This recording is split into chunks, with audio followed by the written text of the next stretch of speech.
Today, we're going to unravel how a brutal war thousands of miles away managed to strike a quiet mosque in Islamabad. This isn't just about a single attack. It's about how a distant conflict came home to Pakistan in the most heartbreaking way possible. It all started on a Friday, February 6th, a day of worship shattered by a suicide bomb. But to really get why this happened, we need to entangle a very complicated story. A story of local feuds, foreign wars, and a militant group out for revenge. So, let's start at the scene of the attack. What exactly went down on that Friday in Islamabad? Okay, so the target was very specific. It was a Shia mosque in Tarlai Kalan, which is an area kind of on the outskirts of Pakistan's capital. And it was packed with people for Friday prayers, which made it an incredibly vulnerable target. Those final moments, they were a mix of pure chaos and unbelievable courage. According to Pakistan's defense minister, the mosque's own security guards actually tried to stop the attacker at the main gate, but the suspect just opened fire and then detonated his explosives. It was a final, terrible act designed to cause as much devastation as possible. And the human cost of that one blast, it's just staggering. 36 people, fathers, sons, brothers, all there for prayer, lost their lives. And the horror didn't stop there. Hospital officials said that more than 169 others were wounded. You can just imagine the trauma and grief spreading across hundreds of families. After a tragedy like this, the first questions are always the same. Who did this and why?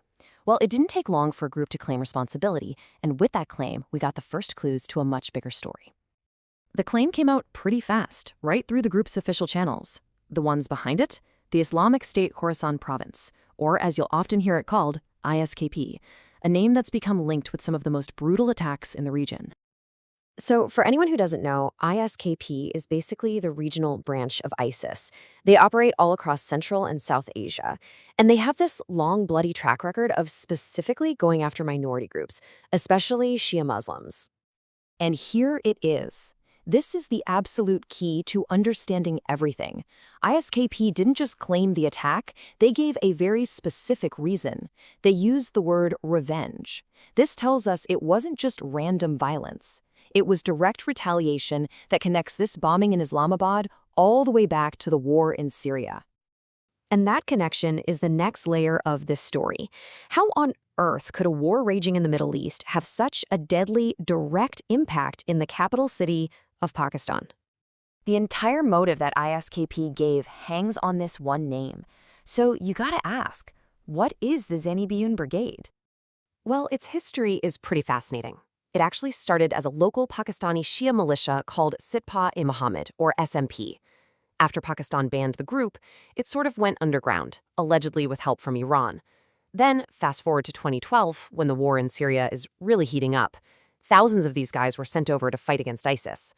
That's when they were rebranded as the Zainabiyun Brigade, and now their numbers are reportedly over 5,000. But to really get why these fighters were even available to go to Syria, we have to peel back one more layer.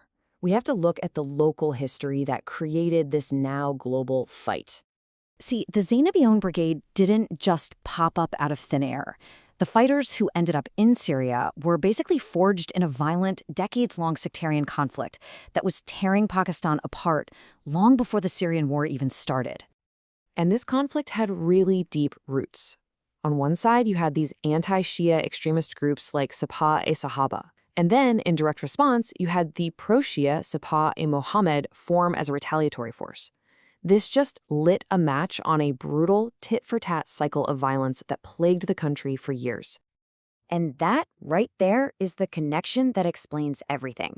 Pakistan's own internal struggles created this generation of battle-hardened fighters. So when foreign powers needed soldiers for a proxy war in a place like Syria, well, they found a ready-made recruiting pool right there in Pakistan. All right, let's shift gears now to the immediate aftermath.